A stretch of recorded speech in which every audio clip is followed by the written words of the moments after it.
हमारी next problem है, from the following information you are required to compute capitalization, capital structure and financial structure.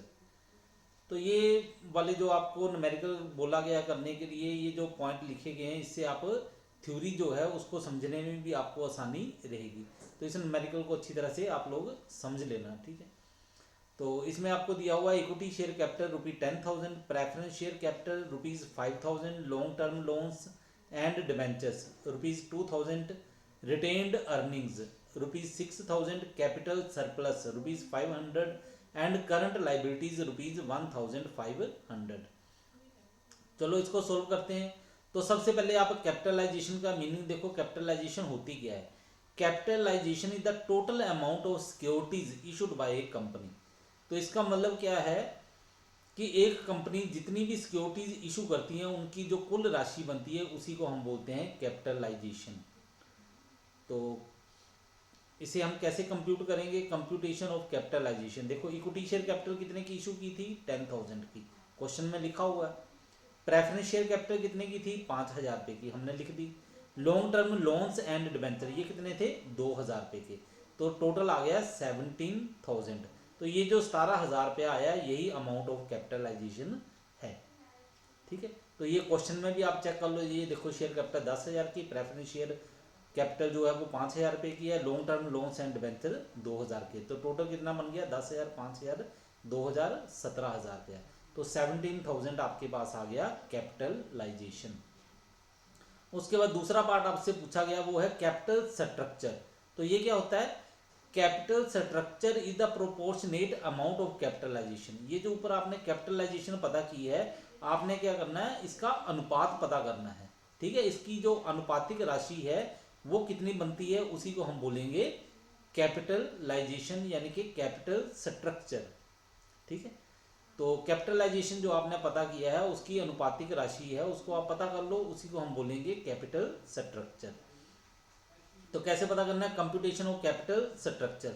Equity share capital, preference share capital, long term loans and debenture, ये आपने ऊपर लिखे हुए 10,000, 5,000, 2,000, total 17,000। अब proportion पता करना है आपने, ठीक है। तो ये कैसे पता करोगे? ये आप पता करो 10,000 डिवाइड 17,000 गुणा 100, यानी कि परसेंट निकाल लो, कितना बन गया? 58.82%, ठीक है। और प्रेफरेंस शेयर कैपिटल का प्रोपोर्शन कितना है? 5,000 अपॉन 17,000 मल्टीप्लाई 100, तो ये कितना बन गया? 29.41%। इसी प्रकार long term loans and debenture है, इसका प्रोपोर्शन पता करो, ये कितना बनेगा? 2,000 अपॉन 17,000 मल्टीप्लाई 100, तो ये परसेंट आ गया आपके पास 11.77%, ठीक है। तो इसी को हम बोलेंगे कि ये कैपिटल स्ट्रक्चर है, ठीक।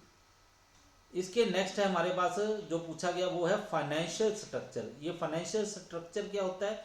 Financial structure consist of all the financial resources, short term as well as long term. तो फाइनेंशियल स्ट्रक्चर में क्या आएगा? इसमें भी आपने वही अनुपातिक राशि पता करनी है, लेकिन इसमें क्या करनी, चाहे शॉर्ट टर्म हो चाहे लॉन्ग टर्म हो, जितने भी फाइनेंशियल रिसोर्सेज हैं उन सभी का आपने जोड़ लगा के उसका अनुपात पता कर लेना, उसी को हम बोलेंगे कैपिटल स्ट्रक्चर, यानी कि फाइनेंशियल स्ट्रक्चर, ठीक है। यहाँ पे पॉइंट गलत लिखा गया है, कैपिटल स्ट्रक्चर लिख दिया है, आप यहाँ भी जरा ठीक कर लेना। ये हमने लिखना है यहाँ पे फाइनेंशियल स्ट्रक्चर, ठीक है। इसे ठीक कर लो जरा।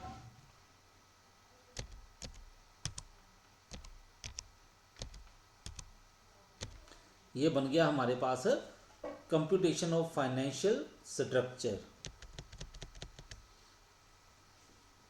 तो ये देखो हमारे पास जो जो क्वेश्चन में दिया था वो सारी आइटम लिख दो। इक्विटी शेयर कैपिटल 10,000 की, preference share capital 5,000, long term loans and debentures 2,000, retained earnings 6,000, capital surplus 500, current liabilities 1,500 की।